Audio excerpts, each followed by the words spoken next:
Hi guys, நாம் இன்றைக்கி என்ன பார்க்க போகிறோன்னா ஆன்லைனில் வில்லங்க சான்று எப்படி பார்க்கணும் அப்படிங்கிறது தான் பார்க்க போகிறோம். இங்கிலீஷில் ஈஸி அப்படிம்பாங்க. ஸோ அதை தான் நாம் இன்றைக்கி பார்க்க போகிறோம். அதுக்கு டிஎன் ரெஜினெட்டுன்னு கூகுளில் சர்ச் பண்ணிக்கோங்க. அதில் ஃபஸ்ட்டாக ஒரு வெப்சைட் வரும், tnreginet.gov.in இப்படிங்கிற வெப்சைட் வரும். அந்த வெப்சைட்டை கிளிக் பண்ணிங்கன்னா நமக்கு இந்த வெப்சைட் ஓப்பன் ஆகும். எனக்கு லோட் ஆகிட்டுருக்கு, ஓப்பன் ஆகிருச்சு. இதில் கீழே ஸ்க்ரால் பண்ணிங்கன்னா மின்னணு சேவைகள் அப்படின்ட்டு இருக்கும். ஸோ அதை கிளிக் பண்ணிக்கோங்க. அதில் வில்லங்க சான்றுன்னு இருக்கும். அதை கிளிக் பண்ணால் வில்லங்க சான்று விவரம் பார்வையிடுதல்னு இருக்கும். அதை கிளிக் பண்ணிக்கோங்க. கிளிக் பண்ணால் உங்களுக்கு இப்படி ஒரு பேஜ் ஓப்பன் ஆகும். அந்த பேஜில் புலையன் ஆவண வாரியாக மனை இந்த மாதிரி இருக்கும். இதில் நான் புலையனை சூஸ் பண்ணிவிட்டு என்னோடய மண்டலம், அடுத்தது மாவட்டம்,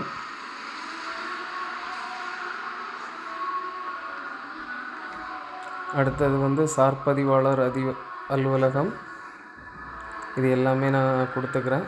அடுத்தது ஈசி எப்படின்னா 1975 இருந்து தான் நாம் ஆன்லைனில் பார்க்க முடியும். அதுக்கு முன்னாடி உள்ளதுன்னா ரிஜிஸ்டர் ஆஃபீஸில் தான் நம்ம போய் அப்ளை பண்ணணும். ஸோ நான் என்ன பண்ணுறேன் அப்படின்னா 75க்கு மேலே உள்ளதை நான் கொடுக்குறேன். இதோ வந்துருச்சு. இப்போ நான் 76th இயரை செலக்ட் பண்ணிவிட்டு டேட் எந்த டேட்டுனாலும் ஓகே தான், எந்த மந்த்னாலும் ஓகே தான். அதே மாதிரி நீங்கள் என்னைக்கு எடுக்கிறீங்களோ அதுக்கு முந்தின நாள் டேட்டை தான் நீங்கள் கொடுக்கணும். இப்போ நான் அக்டோபர் 1 இதை ட்ரை பண்ணியிருக்கேன். பட் அது இதாகாது. ஸோ அதுக்கு முந்தின நாள், அதாவது செப்டம்பர் 30 அதை நீங்கள் என்ன பண்ணிக்கோங்க, இந்த கேலண்டரில் சேஞ்ச் பண்ணிக்கோங்க. அவ்வளோதான். அடுத்தது என்ன சூஸ் பண்ணணும்னா கிராமம் சூஸ் பண்ணணும். நான் சூஸ் பண்ணிக்கிட்டேன். அடுத்தது புலையன், நான் என்ன புலையன் டைப் பண்ணிக்கிட்டேன். அடுத்தது உட்பிரிவு கேட்குது, நான் கொடுத்துட்டேன்.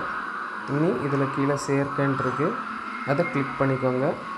கிளிக் பண்ணிங்கன்னா இதே மாதிரி ஆட் ஆகிரும். அடுத்தது கீழே ஒரு கேப்சா கொடுத்துருப்பாங்க. அந்த கேப்சாவில் அந்த இமேஜில் என்ன இருக்கோ அதை நீங்கள் அப்படியே டைப் பண்ணிக்கோங்க.